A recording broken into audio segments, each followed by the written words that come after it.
बच्चों नमस्कार, कैसे हैं आप सभी। उम्मीद करते हैं कि बहुत अच्छे होंगे। तो स्वागत आप सभी का डिजिटल शिक्षा बिहार यूट्यूब चैनल पे। तो आज मैट्रिक परीक्षा 2025 का एग्ज़ाम, आज हिंदी का एग्ज़ाम था। 17 फरवरी का पहला एग्ज़ाम था हिंदी का। उम्मीद करते हैं कि आप सभी का एग्ज़ाम बहुत अच्छा गया होगा। तो आज हम हिंदी के पेपर का एक आंसर की लेकर आए हैं, जिसमें कि आपको ऑब्जेक्टिव के आंसर का ऑब्जेक्टिव जितने सभी का सही आंसर दिखाया जाएगा, जिसमें आपको अपना क्वेश्चन पेपर मिलाकर आप पता लगा सकते हैं आपका आपने एग्ज़ाम में कितना प्रश्न सही किया और कितना गलत। तो आगे जाने से पहले आप सब अगर हमारे चैनल पे नए हैं तो चैनल को सब्सक्राइब कर लीजिए और वीडियो को लास्ट तक देखकर लाइक करें और कमेंट में बताएं कि आपके कितने सही हुए। तो ये सेट जी है, जो कि हिंदी का पेपर है। इसका आज हम आंसर की करने वाले हैं। चलते हैं आगे प्रश्न संख्या पर। तो प्रश्न संख्या एक में दिया हुआ है कि निम्नलिखित में कौन अशुद्ध शब्द है। निम्नलिखित में कौन अशुद्ध शब्द है। तो ऑप्शन ए में दिया हुआ है दुष्कर, संशोधन, वैदेही, सीढ़ियाँ। तो इसमें अशुद्ध शब्द खोजने के लिए बोल रहा है। तो इसका प्रश्न संख्या एक जो है, इसका अशुद्ध शब्द होगा दुष्कर। ऑप्शन ए हो जाएगा इसका सही आंसर। दूसरा में दिया हुआ है कि दोष शब्द का विशेषण क्या है। दोष शब्द का विशेषण क्या है। दोष शब्द का विशेषण दूषित हो जाएगा।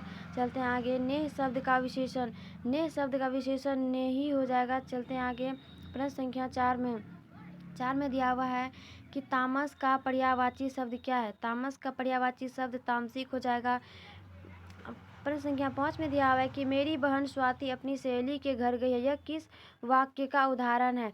मेरी बहन स्वाति अपनी सहेली के घर गई है, यह किस वाक्य का उदाहरण है। प्रश्न संख्या 5 का सही आंसर हो जाएगा ऑप्शन नंबर सी, संयुक्त वाक्य। चलते हैं आगे। प्रश्न संख्या 6 में दिया हुआ है निम्नलिखित में कौन कर्मवाच्य का उदाहरण है। निम्नलिखित में कौन कर्मवाच्य का उदाहरण। ऑप्शन ए रवि विद्यालय जाता है, थकान के मारे चला नहीं जा रहा है, संगीता द्वारा रोटी पकाई गई है, मेरी बातों पर ध्यान दे। तो 6 का सही आंसर हो जाएगा ऑप्शन नंबर सी हो जाएगा, संगीता द्वारा रोटी पकाई गई। आगे दिया हुआ है साथ में दिया हुआ है पर्याप्त शब्द में कौन उपसर्ग है। पर्याप्त शब्द में कौन उपसर्ग है। ऑप्शन ए में परी, बी में है परा, सी में है प्र और डी में है प्रति। तो प्रश्न संख्या 7 का हो जाएगा सी, ऑप्शन नंबर सी हो जाएगा प्र।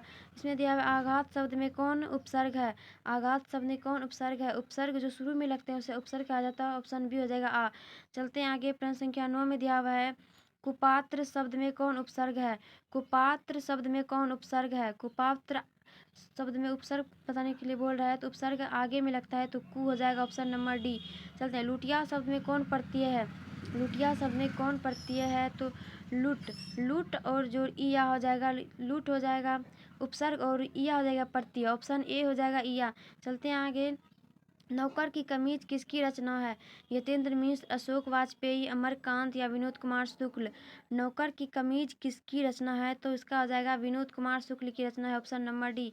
चलते हैं आगे। प्रश्न संख्या 12 में दिया हुआ है अभिनयों में साथ रहकर लगभग 30 संयुक्त कविताएं लिखी थी। ऑप्शन डी हो जाएगा इसका सही आंसर, आंद्रे ब्रेता, रेने शॉ और पाल एलुआर ने।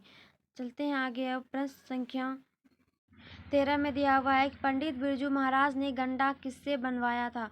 पंडित बिरजू महाराज ने गंडा किससे बनवाया था। तो अम्मा से, ऑप्शन ए। परंपरा का मूल्यांकन शीर्षक पाठ के लेखक है रामविलास शर्मा, ऑप्शन ए।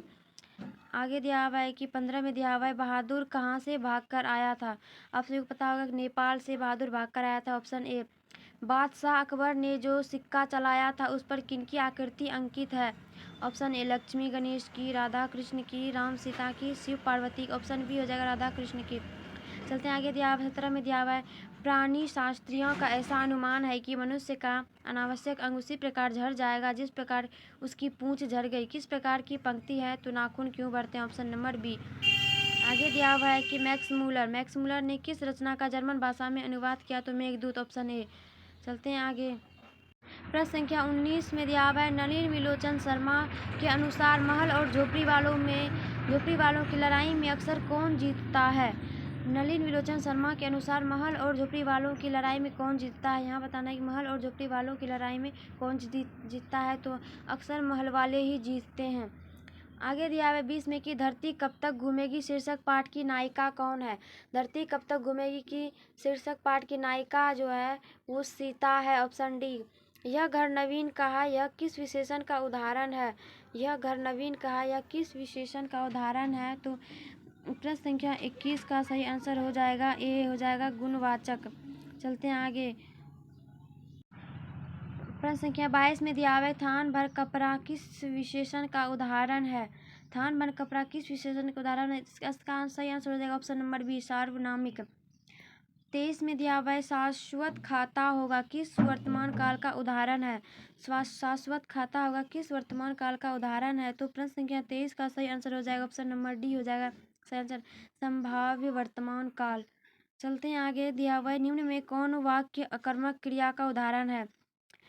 अकर्मक क्रिया ऑप्शन बी हो जाएगा इसका सही आंसर, प्रेमा सोती है। चलते हैं आगे। प्रश्न संख्या 25 में दिया हुआ है कि खरगोश बिल से बाहर निकला। खरगोश बिल से बाहर निकला, इस वाक्य में कौन कारक है? तो अपादान कारक, ऑप्शन नंबर डी। किस छंद में 4 चरण और प्रत्येक चरण में 16-16 मात्राएं होती है, उसे कौन सा छंद कहते हैं? तो हो जाएगा चौपाई, ऑप्शन सी। चलते हैं आगे। प्रश्न संख्या 27 में दिया हुआ है कि जहाँ वर्णों की एक या अनेक बार आवृत्ति हो वहाँ कौन अलंकार होता है? तो वह अनुप्रास अलंकार हो जाएगा, ऑप्शन ए। किसे हम वर्गीय व्यंजन भी कहते हैं? किसे हम वर्गीय व्यंजन भी कहते हैं? तो हो जाएगा प्रश्न संख्या 28 का जो सही आंसर हो जाएगा ऑप्शन ए, हो जाएगा स्पर्श व्यंजन को। चलते हैं 29 में दिया हुआ है कि निम्न में कौन अल्प प्राण व्यंजन है? निम्न में कौन अल्प प्राण व्यंजन है? तो 29 का सही आंसर हो जाएगा बी, हो जाएगा 29 का ठ। चलते हैं, निम्न में कौन महाप्राण व्यंजन है? निम्न में कौन महाप्राण व्यंजन है? तो 30 का हो जाएगा, 30 का हो जाएगा सी ध। चलते हैं आगे। 31 में दिया हुआ है कि पापपाती लगभग कितने साल की थी? पापपाती लगभग कितने साल की थी? तो 12 साल की, ऑप्शन सी। माँ शीर्षक पाठ के लेखक कौन है? माँ शीर्षक पाठ के लेखक ईश्वर पेटलीकर जी हैं। माँ जी के पास आंगन में बैठकर मगम्मा क्या खाती थी? तो पान सुपारी, ऑप्शन सी। चलते हैं आगे। 34 में दिया हुआ है कि अरे कहावत है, दवा करने से तो मसान ही जगता है, यह कथन है मगम्मा का, माँ का, नजम्मा का या रंगप्पा का? तो ऑप्शन बी हो जाएगा माँ जी का। रसूलन बाई कौन थी? रसूलन बाई कौन थी? एक गायिका थी। यतीन्द्र मिश्र ने गीतकार गुलजार कविताओं का संपादन किस नाम से किया? तो हो जाएगा गिरिजा, ऑप्शन डी। बहुवचन पत्रिका के संपादन कौन है? तो बहुवचन प्रश्न संख्या 37 में दिया हुआ है कि बहुवचन पत्रिका के संपादन कौन है? तो इसका ऑप्शन दिया हुआ है, इसका सही आंसर हो जाएगा अशोक वाजपेयी, ऑप्शन ए।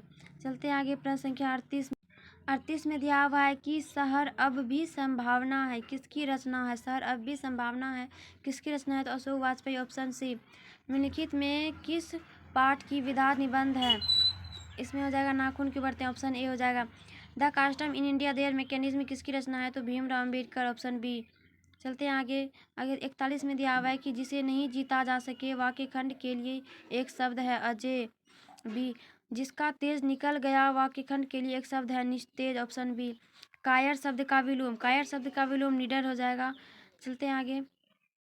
प्रश्न संख्या 44 में दिया हुआ है कि ज्योति शब्द का विलोम है, ज्योति शब्द का विलोम क्या है? तो ज्योति शब्द का विलोम हो जाएगा, प्रश्न संख्या 44 का सही आंसर हो जाएगा तम, हो जाएगा डी, तम। 45 में दिया हुआ है जंगम शब्द का विलोम है, जंगम शब्द का विलोम हो जाएगा स्थावर। प्रश्न संख्या 45 का सही आंसर हो जाएगा स्थावर। चलते हैं आगे। 46 में दिया हुआ है कि पुष्प का पर्यायवाची शब्द है, पुष्प का पर्यायवाची शब्द हो जाएगा ऑप्शन बी, हो जाएगा इसका प्रसून। सरस्वती का पर्यायवाची शब्द है वागीसा, ऑप्शन ए। घर का पर्यायवाची हो जाएगा ऑप्शन बी, हो जाएगा इसका गे, हो जाएगा ऑप्शन बी। निम्नलिखित में कौन शुद्ध वाक्य है? प्रश्न संख्या 49 में दिया हुआ है कि निम्नलिखित में कौन शुद्ध वाक्य है?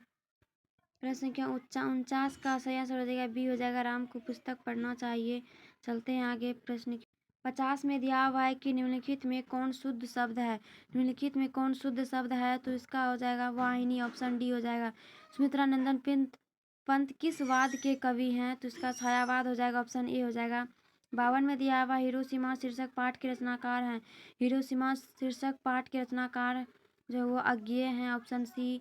निम्न में कौन कवि आदिवासी लोक कविताओं के भी अनुवादक हैं? इसमें दिया हुआ है कि 53 में दिया हुआ है निम्न में कौन कवि आदिवासी लोक कविताओं के भी अनुवादक हैं? तो ऑप्शन सी हो जाएगा वीरेंद्र डंगवाल। ये इसमें क्या नेमत शब्द का अर्थ है? नेमत शब्द का अर्थ है यहाँ 54 में दिया हुआ नियमित शब्द का अर्थ जो है इसका हो जाएगा प्रश्न संख्या 54 का सही आंसर हो जाएगा ऑप्शन नंबर सी हो जाएगा सही आंसर, ईश्वर की देन, ऑप्शन सी। 55 में दिया हुआ एक उदात्त शब्द का अर्थ है, उदात्त शब्द का अर्थ है ऑप्शन दिया अविकसित, उन्नत, कौशल, विनाशक, तो ऑप्शन बी हो जाएगा सही आंसर, उन्नत हो जाएगा सही आंसर ऑप्शन। प्रश्न संख्या 56 में दिया हुआ है कि सयानप, सयानप शब्द का अर्थ क्या है? सयानप शब्द का अर्थ चतुराई हो जाएगा ऑप्शन सी। गुरु नानक को किस मुगल सम्राट के से मुलाकात हुई थी? तो बाबर से, ऑप्शन ए हो जाएगा। हाटक मैं देखूं भरा से अंग्रेजी दिया हुआ है, हाटक में देखूं भरा से अंग्रेजी माल पंक्ति के कवि हैं, इसका ऑप्शन हो जाएगा हाटक में देखूं भरा बसे अंग्रेजी माल पंक्ति के कवि हैं, ऑप्शन दिया हुआ है ऑप्शन ए दिया रसखान, प्रेमगन, अज्ञे, दिनकर, तो ऑप्शन ए हो जाएगा रसखान। 58 का ऑप्शन हो जाएगा ए रसखान। आगे दिया हुआ है 59 में हस्तलिपि किसे कहते हैं? हस्तलिपि किसे कहते हैं? तो हाथ की लिखावट को हस्तलिपि कहते हैं। चलते हैं आगे। 60 में दिया हुआ है साखी, यानी कि साक्षी का अर्थ क्या है? साक्षी का अर्थ क्या है? तो असत्य, सत्य, गवाही, सवेरा, तो साक्षी का अर्थ गवाही है। चलते हैं आगे। 61 में दिया हुआ है निम्न में कौन पंचमाक्षर है? निम्न में कौन पंचमाक्षर है? तो प्रश्न संख्या 61 का सही आंसर हो जाएगा डी हो जाएगा मूर्धन्य न पंचमाक्षर है। चलते हैं आगे। प्रश्न संख्या 62 में दिया हुआ है कि त्र जो है त्र किन वर्णों के मेल से बना है? त्र किन वर्णों के मेल से बना है? तो ऑप्शन बी हो जाएगा तो हलंत रो हनंत के मेल से त्र बना है। तो प्रश्न संख्या 63 में दिया हुआ है कि निम्न में कौन दीर्घ स्वर है? ऑप्शन बी हो जाएगा दीर्घई। 64 में दिया हुआ है कि बड़ी ऊ का उच्चारण स्थान है, बड़ी ऊ का उच्चारण स्थान क्या है? तो इसका हो जाएगा ओष्ठ हो जाएगा, ऑप्शन डी। 65 में दिया हुआ है निम्न में कौन ऊष्म व्यंजन है? निम्न में कौन ऊष्म व्यंजन है? तो ऊष्म व्यंजन सी हो जाएगा मूर्धन्य श हो जाएगा ऊष्म व्यंजन। 66 में दिया हुआ है कि जप्पू किसकी रचना है? जप्पू किसकी रचना है? तो गुरु नानक की, ऑप्शन सी। रसखान किस छंद में सिद्ध थे? सवैया छंद में। चलते हैं आगे। प्रश्न संख्या 68 में दिया हुआ है कि किसने जीर्ण जनपद नामक एक काव्य लिखा जिसमें ग्रामीण जीवन के यथार्थवादी चित्रण है? किसने जीर्ण जनपद नामक एक काव्य लिखा जिसमें ग्रामीण जीवन के यथार्थवादी चित्रण है? तो प्रश्न संख्या 68 का आंसर जानने से पहले अगर आप हमारे चैनल पर नए हैं तो चैनल को सब्सक्राइब कीजिए और वीडियो को अंत तक देखकर लाइक करें और कमेंट बताएं कि कितना सही हुआ। तो प्रश्न संख्या 68 में जो है इसका आंसर हो जाएगा ऑप्शन सी हो जाएगा बद्री नारायण चौधरी प्रेमघन, ऑप्शन सी हो जाएगा प्रेमघन। आगे दिया घनानंद किस भाषा में लिखते थे? तो ब्रज भाषा में, ऑप्शन बी। सुमित्रानंदन पंत की माता का नाम क्या था? तो सरस्वती देवी, ऑप्शन सी हो जाएगा। चलते हैं आगे। 71 में दिया हुआ है निम्नलिखित में कौन शब्द विसर्ग संधि का उदाहरण है? निम्नलिखित में कौन शब्द विसर्ग संधि का उदाहरण है? तो मनोयोग हो जाएगा, ऑप्शन सी। उपधन इच्छा पदों की संधि है उपेक्षा, ऑप्शन बी हो जाएगा। चलते आगे। 73 में दिया हुआ है कि नारायण शब्द का संधि विच्छेद है, नारायण शब्द का संधि विच्छेद हो जाएगा नर जोर अयन हो जाएगा नारायण। चलते हैं आगे। प्रश्न संख्या 74 में दिया तद्धित शब्द का संधि विच्छेद, तद्धित शब्द का संधि विच्छेद हो जाएगा तत् जोड़ हित, ऑप्शन ए। राह खर्च शब्द का समास विग्रह है, राह खर्च शब्द का समास विग्रह है तो हो जाएगा राह के लिए खर्च, ऑप्शन बी। शरणागत शब्द में कौन समास है? शरणागत शब्द में कौन समास है? तो इसका प्रश्न संख्या 76 का सही आंसर हो जाएगा शरणागत में कौन समास है? तो ऑप्शन हो जाएगा 76 का कर्म तत्पुरुष समास, ऑप्शन सी हो जाएगा। 77 में दिया हुआ है कि समक्ष शब्द किस समास का उदाहरण है? समक्ष शब्द किस शब्द का उदाहरण? ऑप्शन ए होगा तत्पुरुष समास, द्विगु समास, द्वंद्व समास, अव्ययी भाव समास। तो समक्ष शब्द जो है वो अव्ययी भाव समास का उदाहरण है, ऑप्शन डी हो जाएगा। चलते हैं आगे। आगे दिया हुआ है कि 78 में दिया दोपहर शब्द किस समास का उदाहरण है? दोपहर शब्द किस शब्द का उदाहरण है? 78 का सही आंसर डी हो जाएगा द्विगु समास। गर्दन पर सवार होना मतलब पीछा ना छोड़ना। चलते हैं आगे। प्रश्न संख्या 80 में दिया हुआ है कि होनहार विद्वान के होते चिकने पात लोकोक्ति का अर्थ है। होनहार वीरवान के होत चिकने पात का लोकोक्ति का अर्थ है, तो होनहार के लक्षण पहले से ही दिखाई पड़ने लगते हैं। Option C. फुफेरा शब्द में कौन पड़ती है? फुफेरा शब्द में एरा पड़ती है। Option C. पराकू शब्द में कौन सा पड़ती है? तो पराकू शब्द में आकू हो जाएगा। ऑप्शन बी हो जाएगा। मानवता किस शब्द का उदाहरण है? मानवता यौगिक का उदाहरण है। खलिहान किस शब्द का उदाहरण है? तो खलिहान देशज, खलिहान खेत देश में होता है, तो देशज होगा। Option C. खटास किस संज्ञा का उदाहरण है? तो भाववाचक। निम्न में से कौन व्यक्तिवाचक संज्ञा है? तो व्यक्तिवाचक संज्ञा परिजात हो जाएगा। Option B. चलते हैं आगे। प्रश्न संख्या 87 में दिया हुआ है कि सांप का स्त्रीलिंग रूप क्या है? सांप का स्त्रीलिंग रूप है सांपिन। ऑप्शन ए हो जाएगा। 88 में दिया निम्न में कौन शब्द पुल्लिंग है? निम्न में कौन शब्द पुल्लिंग है? तो विवाह जो है शब्द है पुल्लिंग है। 89 में दिया हुआ है कि हिंदी में कुल कितने सर्वनाम है? हिंदी में कुल कितने? तो 11 सर्वनाम है। Option D. दान में कुछ है किस सर्वनाम का उदाहरण है? तो अनिश्चयवाचक। ऑप्शन बी हो जाएगा। 91 में दिया हुआ है कि रामधारी सिंह दिनकर का जन्म कहाँ हुआ था? रामधारी सिंह दिनकर का जन्म कहाँ हुआ? तो सिमरिया बेगूसराय बिहार में हुआ था। Option A. किनके पिता एक प्रख्यात पुरातत्ववेत्ता थे? तो सच्चिदानंद हीरानंद वात्स्यायन अज्ञे के पिता क्या थे? पुरातत्ववेत्ता थे। चलते हैं। प्रश्न संख्या 93 में दिया हुआ है कि एक वृक्ष की हत्या शीर्षक कविता के कवि हैं। एक वृक्ष की हत्या शीर्षक कविता कवि है तो कुंवर नारायण। Option D. जीवनानंद दास किस भाषा के सम्मानित कवि हैं? तो बांग्ला भाषा के। बीजाक्षर तो अनामिका। बीजाक्षर किसकी रचना है? तो अनामिका की। रेनर मारिया रिल्के की माता का नाम था सोफिया। Option D. जिजीविषा शब्द का अर्थ है जीने की इच्छा, यानी कि जीने की लालसा हो जाएगा। चलते हैं। 98 में दिया हुआ है कि बाबा साहेब भीमराव अम्बेडकर का जन्म किस परिवार में हुआ था? तो दलित परिवार में। Option C. महात्मा गांधी का निधन कब हुआ था? 30 जनवरी 1948 में। बिस्मिल्लाह खां साहब 80 बरस की प्रार्थना में क्या मांगते थे? तो सुर मांगते थे। ऑप्शन बी हो जाएगा सही आंसर। उम्मीद करते हैं कि आपके कम से कम 50 सही हुए होंगे, 100 में 50 सही हो गए होंगे हिंदी में।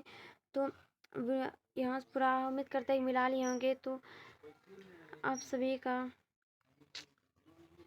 अगर आप चैनल पर नए हैं तो चैनल सब्सक्राइब कीजिए और वीडियो को लाइक ज़रूर करें और कमेंट बताएं कि कितना सही हुआ।